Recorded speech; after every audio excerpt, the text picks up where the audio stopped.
I still remember the exact sound the front door made when I pushed it open that afternoon. That soft, familiar creak, the one I'd been meaning to ask Brandon to fix for months, the one that always announced me coming home. Except this time, I had come home 3 hours early, and no one was expecting me. And what I found on the other side of that door, what I heard before I even saw it, changed everything I thought I knew about my marriage, my life, and the man I had trusted with every single piece of myself. But let me back up, because to understand what happened that Tuesday in October, you have to understand what I thought my life was. You have to understand who I was before I walked through that door. And you have to understand the lie I had told, the one I thought was harmless, the one I told because I needed to know the truth, and how that lie became the key that unlocked a secret so much bigger than anything I had ever imagined. My name is Jessica Calloway, though I'd been going by Jessica Merritt for 6 years. I was 34 years old, living in a 4-bedroom colonial in Naperville, Illinois, the kind of suburb where the HOA sends you passive-aggressive letters about your lawn height, and your neighbors wave at you from their driveways on Saturday mornings. The kind of place that feels safe, settled, real. I had met Brandon Merritt at a company happy hour in downtown Chicago when I was 27 and he was 29. He was the guy in the corner laughing too loud at his own jokes, wearing a button-down shirt with the sleeves rolled up, and I genuinely thought, that man is going to be trouble. I was right, just not in the way I expected. I walked over to him because my friend Ashley dared me to, and 4 hours later we were still talking at the bar, splitting a plate of sliders and arguing about whether Die Hard counted as a Christmas movie. He said yes. I said absolutely not. We went on our first real date 3 days later. Brandon was charming in that easy, unforced way that some men just are. He wasn't flashy. He wasn't the richest guy in the room or the most conventionally handsome.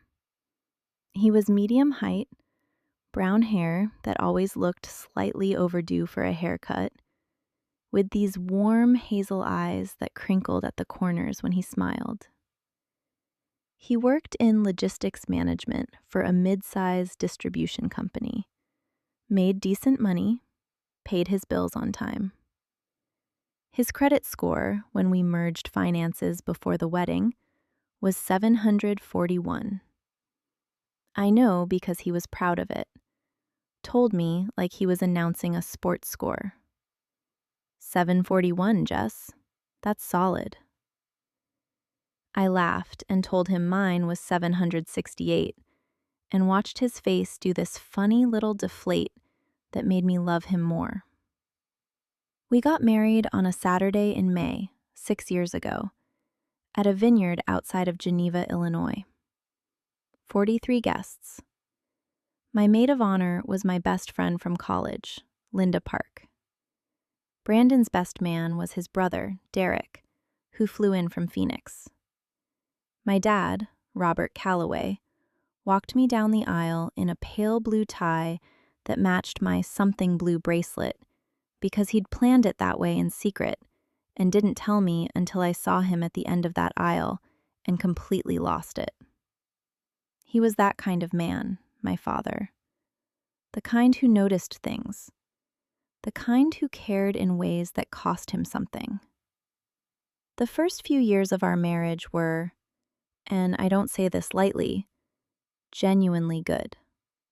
Not perfect, not Instagram curated, but real good. We had arguments about money and in-laws and whose turn it was to call the plumber. Brandon's mother, Karen, was a particular source of tension. She lived 40 minutes away in Downers Grove and had opinions about everything from how I loaded the dishwasher to whether we were ready to have children. She'd call Brandon on Sunday mornings while we were still in bed, and he'd take the call every single time, stepping out into the hallway and speaking in that low, deferential voice he only used with her.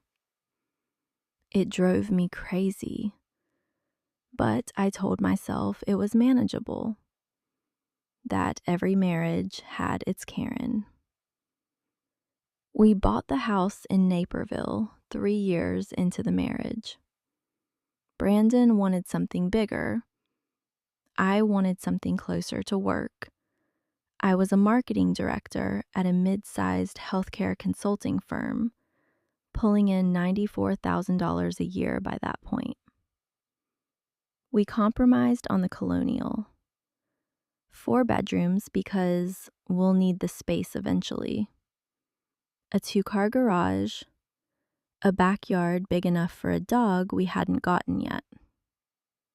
We named the house the Money Pit as a joke because there was always something: the water heater, the roof over the back porch, the furnace that rattled every winter like it was personally offended by Illinois weather.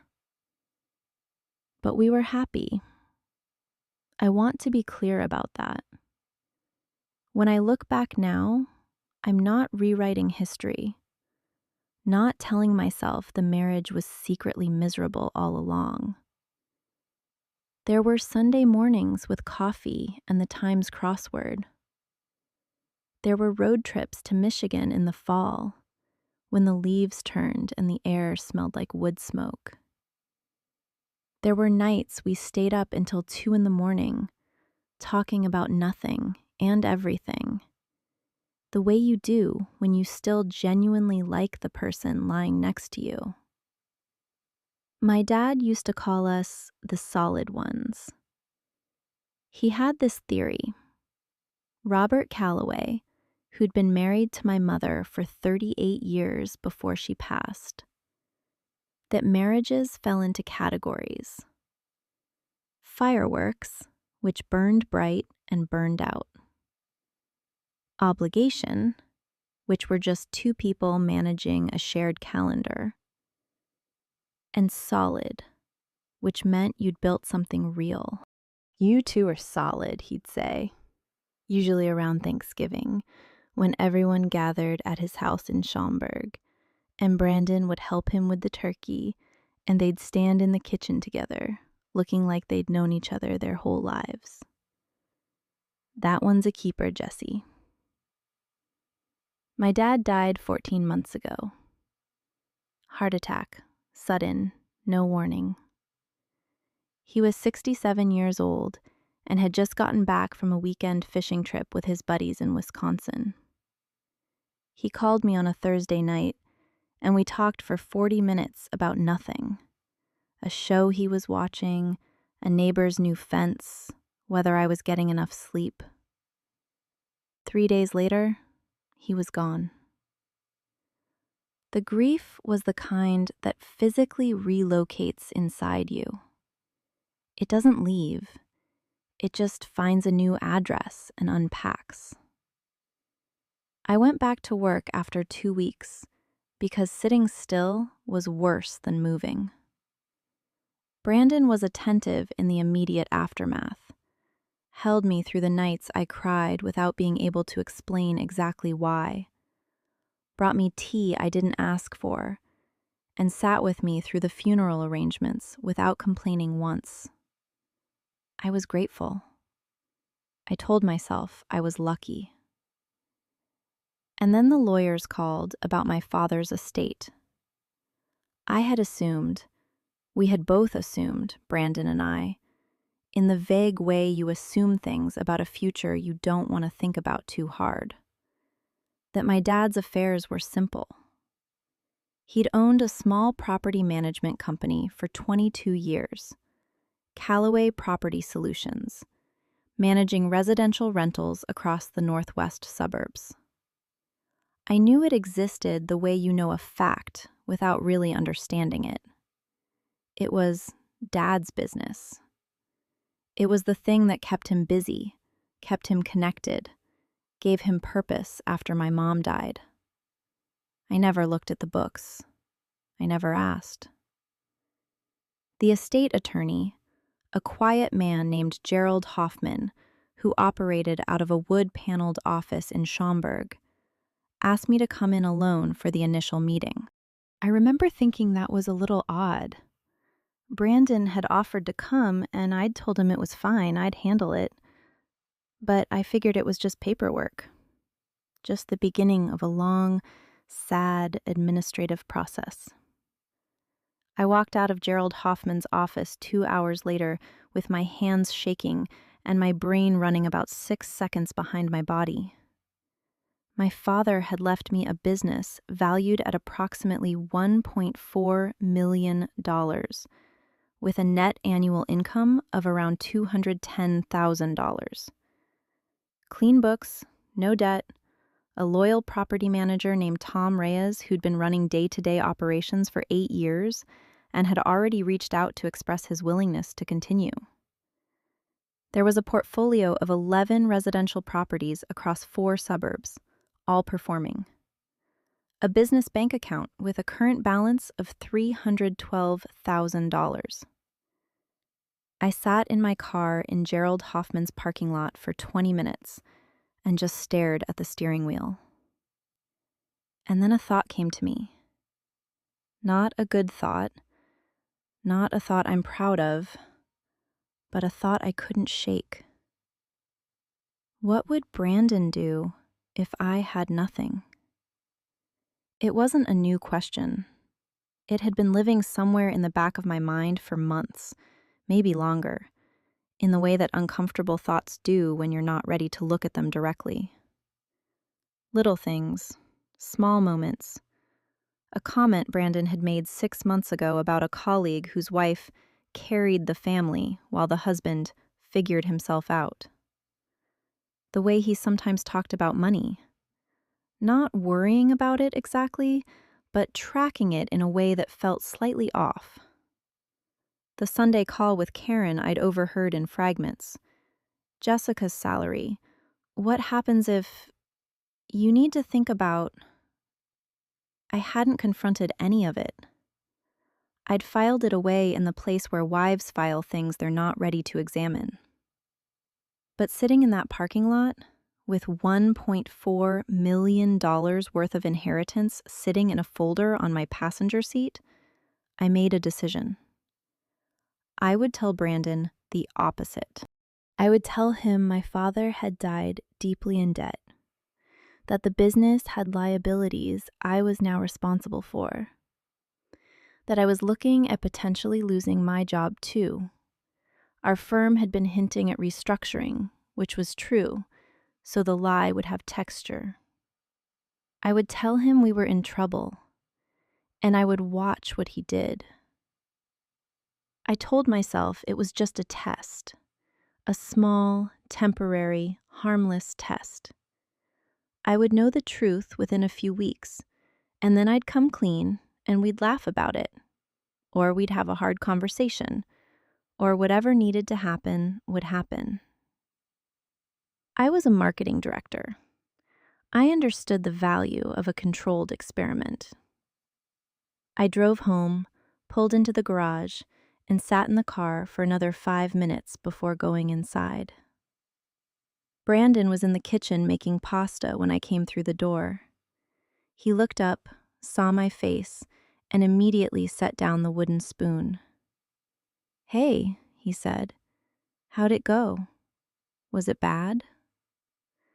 I took a breath. "It was worse than bad," I said. "Babe, we need to talk." And that was where my test began. What I didn't know, what I couldn't have known, sitting at our kitchen table watching Brandon's expression shift through concern and then something else I couldn't quite name, was that my husband had already started a test of his own. I just didn't know what he was testing yet. The conversation at our kitchen table that night lasted 2.5 hours. I told Brandon everything I'd fabricated, and I want to be honest about how carefully I'd constructed it, because I'm not proud of how thorough the lie was.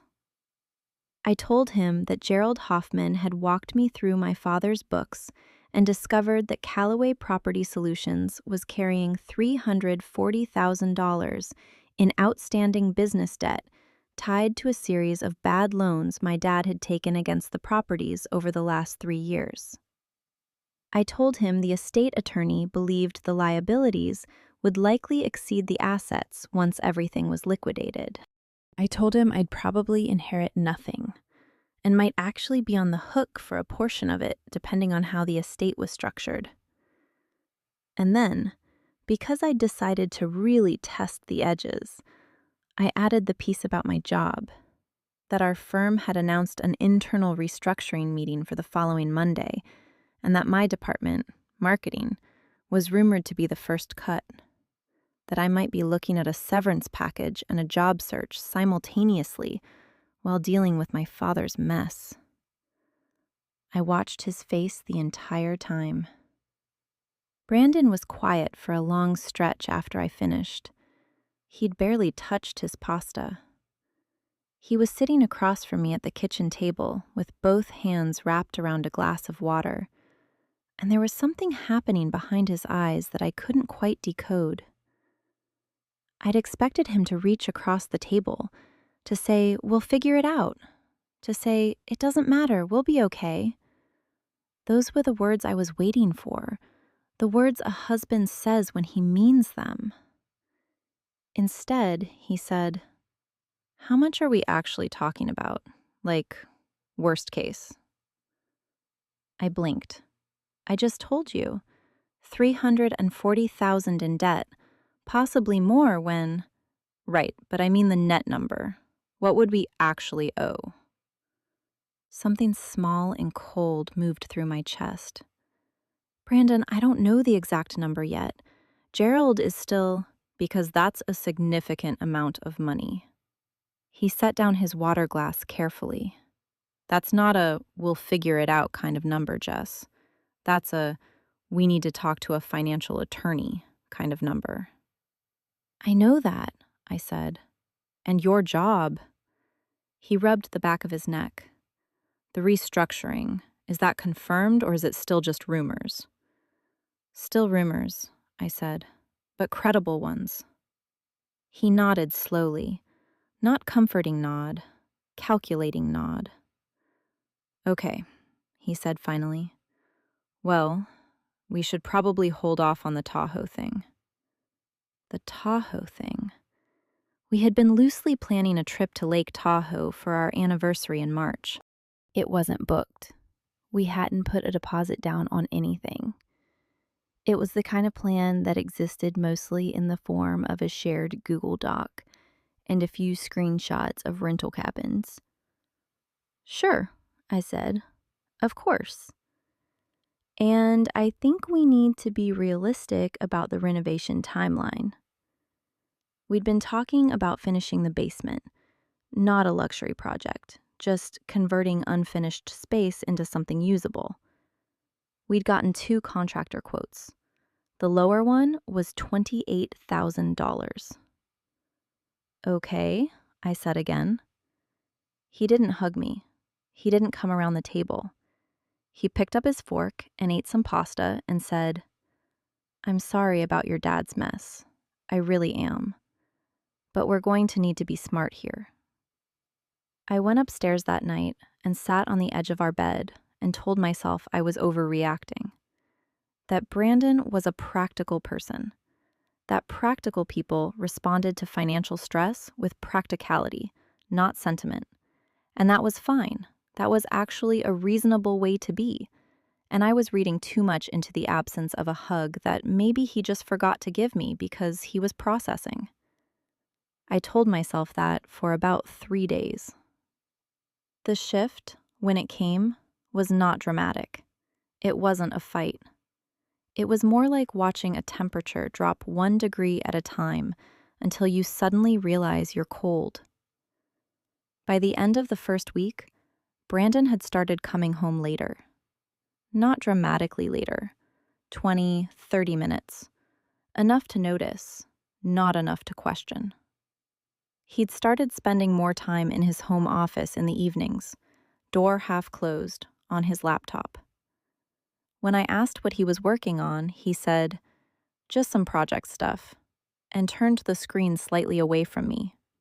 Not fully, just slightly, the kind of angle that gives you plausible deniability. He stopped initiating anything: conversation, affection, plans. I found myself filling the silence more than I ever had before, talking about things I didn't care about just to make the air between us feel less like a held breath. And then there was the Sunday call with Karen. I came downstairs that Sunday morning to find him already on the phone, standing in the kitchen with his back to the door. He didn't hear me on the stairs. I stopped at the bottom. "I know, Mom, I hear you." A pause. "I'm not saying that. I'm saying the timing is..." Another pause. Longer. "She doesn't know I know that. And she's not..." He stopped, turned around, saw me. The look on his face lasted maybe 1 second before he rearranged it into something neutral. "Hey," he said into the phone, "let me call you back." He hung up, looked at me. "Morning." "What doesn't she know you know?" I asked. "What?" "I heard you. She doesn't know I know that. What were you talking about?" He smiled. That particular smile I recognized, the one that preceded a deflection. "My mom was asking about Derek's situation, his ex-wife. It's a whole thing. You don't want to know." "Try me," I said. "Jess." His voice went patient in a way that felt like a door closing. "It's not about us. It's Derek's drama. Can we not do this before coffee?" I let it go. I poured my coffee and I let it go, and I stood at the kitchen window looking out at the backyard, at the dead November grass. And I felt something I hadn't let myself feel since sitting in Gerald Hoffman's parking lot. Fear. Not about the lie, about what the lie was showing me. Linda called me that Thursday. Linda Park, my best friend from college, my maid of honor, the person who had held my hand at my mother's funeral and talked me through every hard thing for 15 years. She lived in Lincoln Park now, worked as a pediatric occupational therapist, and called me every Thursday night while she walked home from the train. "How are you actually doing?" she asked. Not "how are you," but "how are you actually doing?" The version that means she already senses something is wrong. I was sitting in my car in the parking garage at work. I had been sitting there for 12 minutes after finishing my shift, just not ready to drive home. "I did something kind of stupid," I said. "Okay." No judgment in her voice, just attention. "I told Brandon that Dad left debt instead of the business. I wanted to see how he'd react." Silence for 3 seconds. "Jessica." "I know." "How bad is the reaction?" I pressed my forehead against the steering wheel. The leather was cold. "He hasn't touched me in 9 days. He's been on his phone constantly and turns the screen when I walk in. He told Karen something on Sunday. I caught part of the call, and when I asked about it, he deflected, and I let him." You let him. I let him, Lynn. Okay, she said. And the business, Gerald, the attorney, he still has the actual documents? Everything's in my folder. Brandon has no idea any of it exists. Good. I heard her footsteps on pavement, the distant sound of traffic. Jess, I need to ask you something, and I need you to actually answer it. Not the answer you tell yourself at 2 a.m, the real one. Okay. Do you think Brandon knew something before you told him the lie?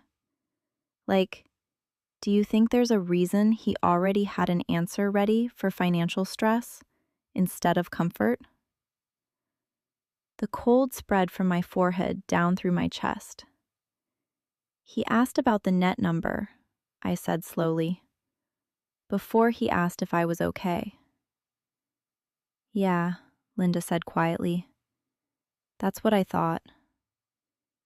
We stayed on the phone for another 40 minutes. She didn't tell me what to do. That wasn't Linda's style. What she did was ask me questions in that careful way she had, the occupational therapist's habit of guiding without pushing, until I had said out loud the things I'd only been thinking. That the Sunday call had not been about Derek. That the screen turning had started the same week I'd told Brandon about the debt. That in 6 years of marriage, through job stress and family drama, and the grief of losing my mother 3 years ago, Brandon Merritt had never once asked me for a net number before asking if I was okay. What do you want to do? Linda asked. I want to know what I'm actually dealing with, I said.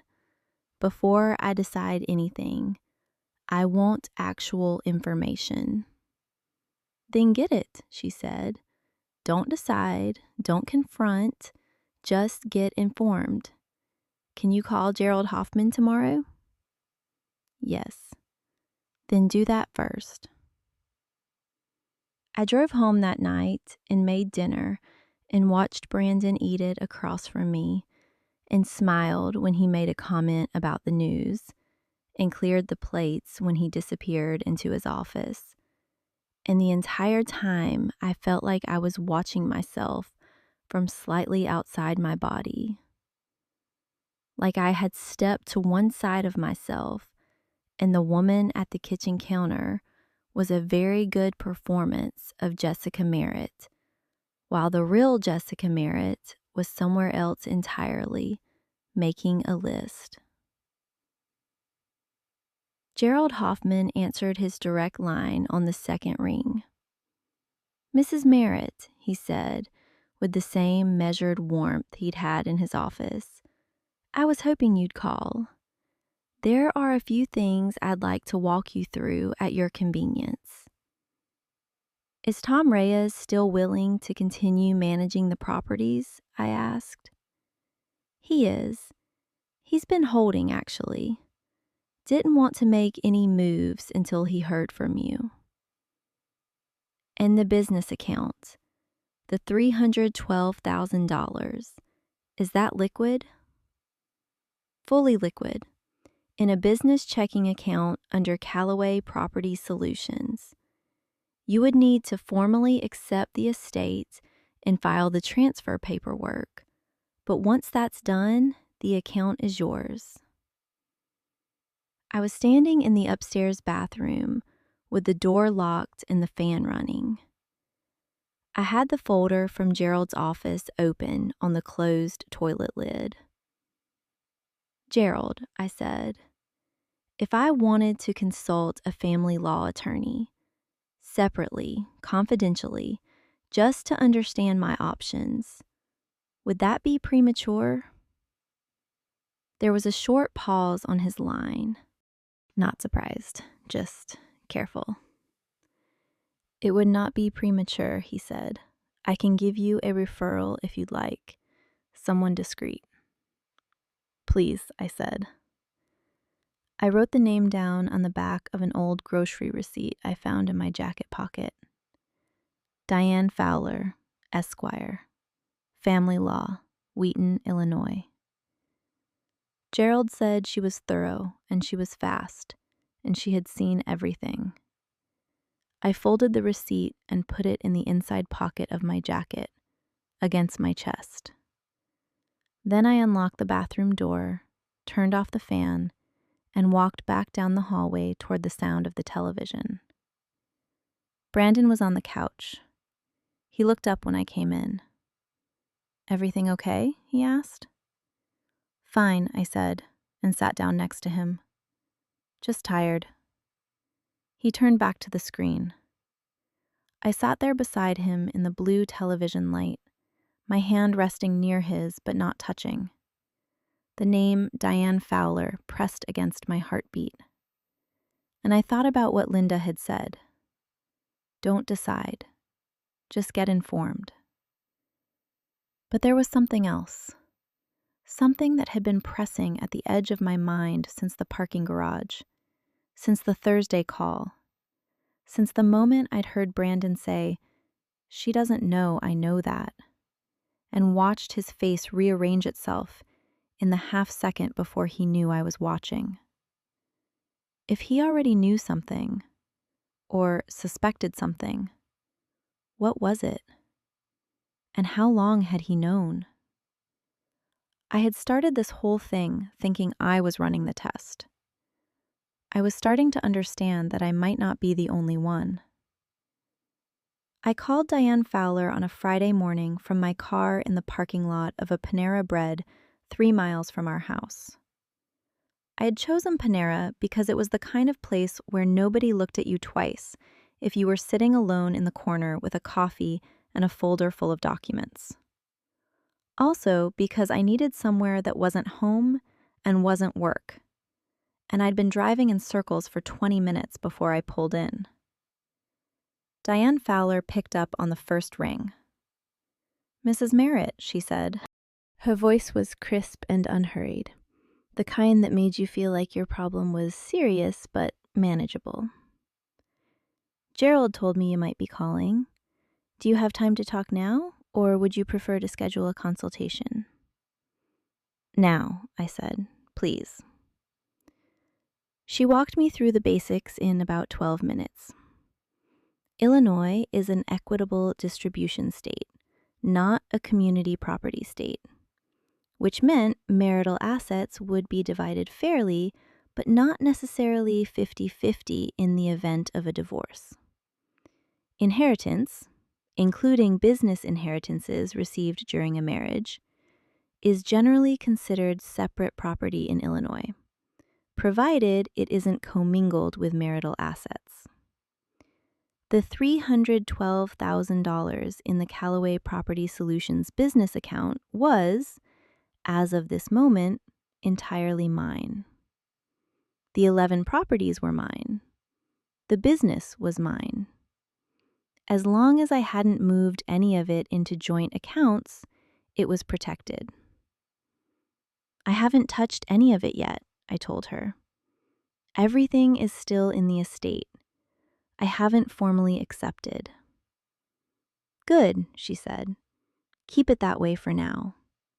Don't transfer anything, don't deposit anything into a joint account, and don't discuss the actual estate value with your husband until you've decided how you want to proceed." And if I wanted to protect myself before I made any decisions, then I'd recommend a few things. I heard her clicking through something on her computer. First, document everything. Texts, emails, behavioral changes, financial withdrawals. Second, do not move out of the marital home. In Illinois, leaving voluntarily can complicate things. Third, and most importantly, find out what you're actually dealing with before you make any moves. "That's what I'm trying to do," I said. "Then you're already ahead of most people who call me," she said. Not warmly, just factually. I appreciated that. I thanked her, wrote down 3 action items on the back of my Panera receipt, and sat there in the parking lot eating a cinnamon crunch bagel I didn't really taste. Document everything. Don't move out. Find out what you're actually dealing with. The Tuesday it all broke open started as an ordinary day.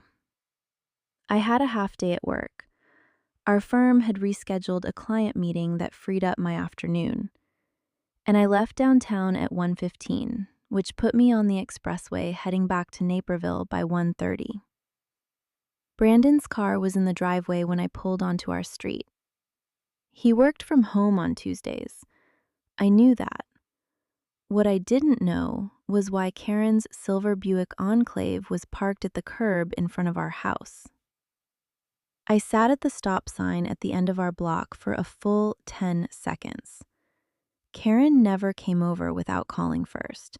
That was a rule, unspoken but absolute, because I had established it early in our marriage after she'd let herself in with the spare key we'd given her for emergencies and rearranged my kitchen cabinets while I was at work. After that, I'd asked Brandon to have the conversation, he'd had it, and Karen had respected it. Mostly. But she was here now, on a Tuesday afternoon, and neither of them had called or texted to tell me. I parked in the garage. I walked to the side door, the one off the garage that led into the kitchen, not the front door with its familiar creak. I turned the handle slowly. I heard them before I saw them. She's going to find out eventually, Brandon. You can't keep stringing this along. Karen's voice, low and intense in the way it got when she was trying to control something. I'm handling it, Mom. Brandon's voice from the direction of the living room. You're not handling it. You've been telling me you're handling it for 2 months. Do you have any idea what kind of position this puts me in? What you're asking me to cover for? I'm not asking you to cover for anything. I'm asking you to give me time. Time for what? She thinks the estate is debt. She thinks she's losing her job. If she finds out, when she finds out, that you knew the truth and didn't say anything, that's not going to look like a misunderstanding. That's going to look like, I know what it's going to look like. I was standing completely still in my kitchen. The folder from Gerald Hoffman's office was in my work bag, which was over my shoulder. My keys were in my hand. I had stopped breathing somewhere around 2 months. He had known. Brandon had known the truth, or some version of it, for 2 months. I stepped through the kitchen into the hallway, and then into the living room doorway. They were sitting across from each other, Karen on the couch, Brandon in the armchair that faced the window. Karen saw me first. The color left her face in a single, visible drain. Brandon turned around. The look on his face was not guilt.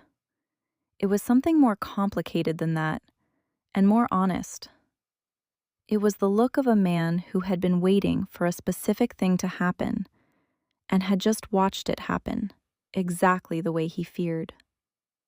Jessica, he said. How long? I said. He didn't pretend not to understand the question. I ran into Gerald Hoffman's paralegal at the Walgreens in Schaumburg, he said.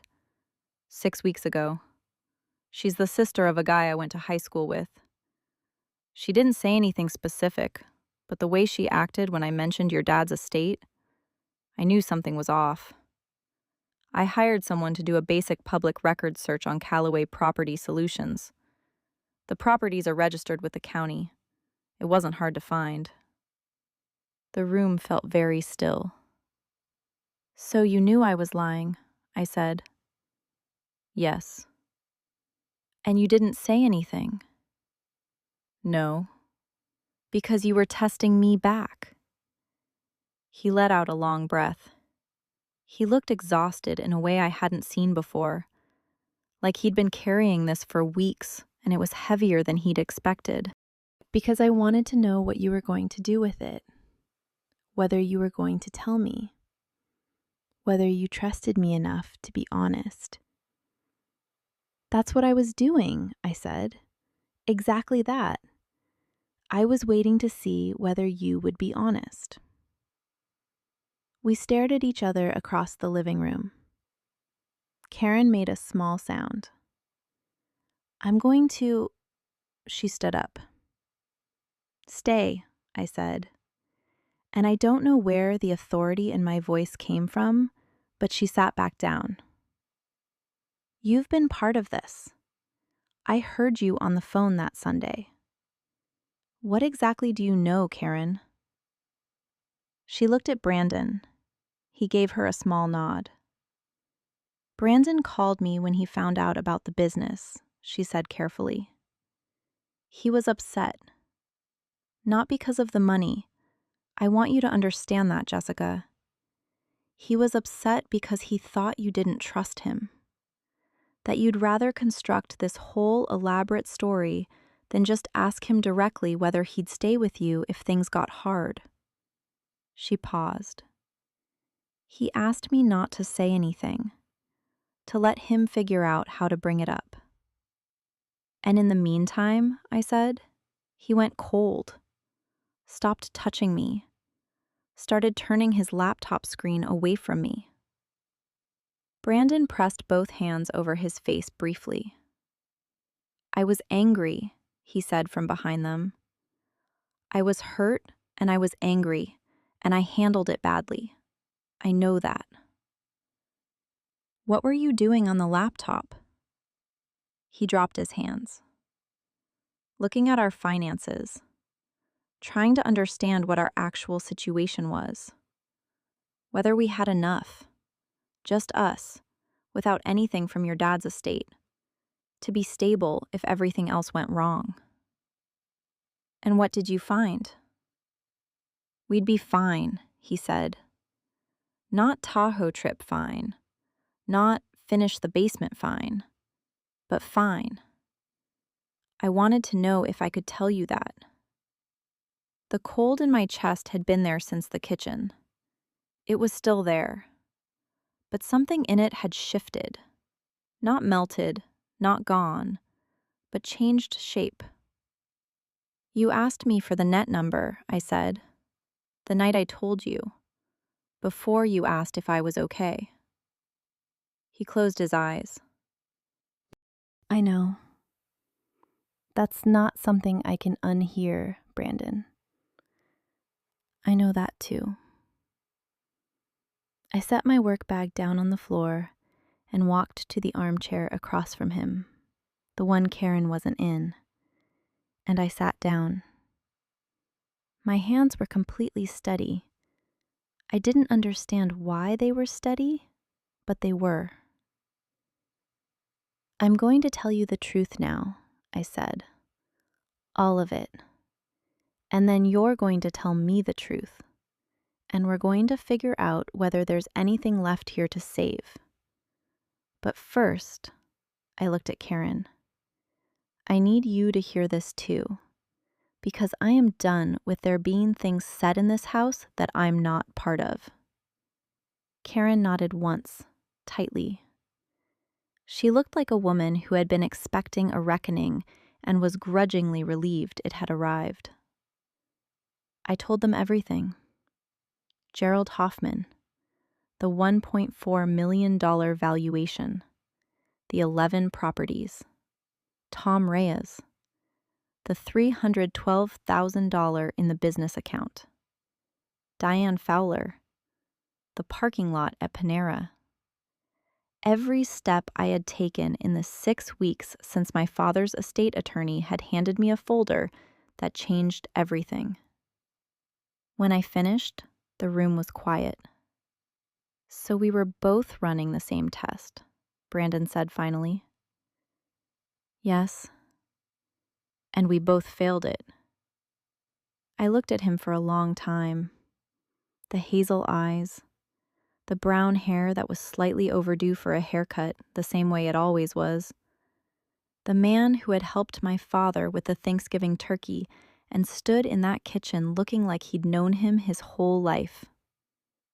"I don't know if we failed it," I said. "I think we might have just taken it." We didn't fix everything that afternoon. I want to be clear about that.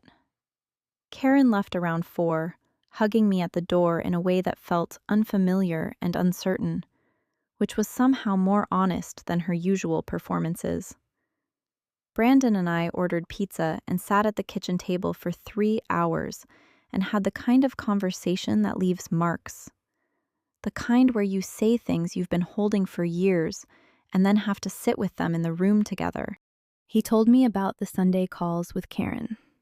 Not Derek's drama, our finances. Karen had been quietly worried about Brandon's long-term security for years, in the way that certain mothers are, and those conversations had shaped something in him that he hadn't fully examined. He acknowledged that, sat with it, didn't excuse it.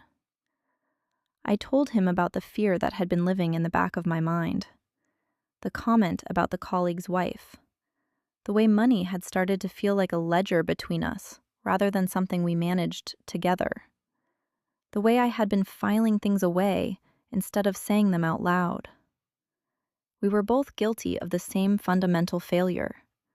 We had stopped trusting each other with the things that scared us most. I formally accepted my father's estate in November, 3 weeks after that Tuesday. Tom Reyes and I had our first official meeting the following week at a coffee shop in Schaumburg, and within an hour, I understood why my father had trusted him for 8 years. He was methodical, loyal, and had ideas for the portfolio that my dad had apparently been considering before he died. We agreed on a structure that kept Tom in place as property manager, with a formalized salary and a small equity stake, something that felt right, like honoring what my father had built. I did not commingle the estate assets with our marital finances. That wasn't punishment. That was just wisdom. Diane Fowler had taught me something I didn't know I needed to know. Protecting yourself isn't the same as not trusting someone. It's the same as respecting what you've been given. Brandon and I started seeing a couples therapist in December, a woman named Dr. Rachel Okafor in Wheaton, who had the most neutral facial expression I had ever seen, and asked questions that made both of us deeply uncomfortable in a way that felt, somehow, like progress.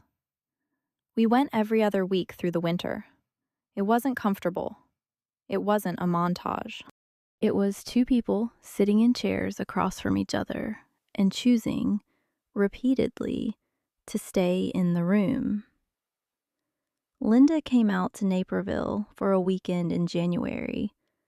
We opened a bottle of wine my dad had kept in his basement, a good Napa cab he'd been saving for something he never named. And I told her everything.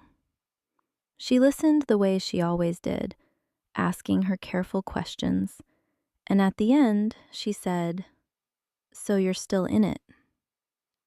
"Yeah," I said. "Is that what you want?" I thought about it for a real moment, the way the question deserved.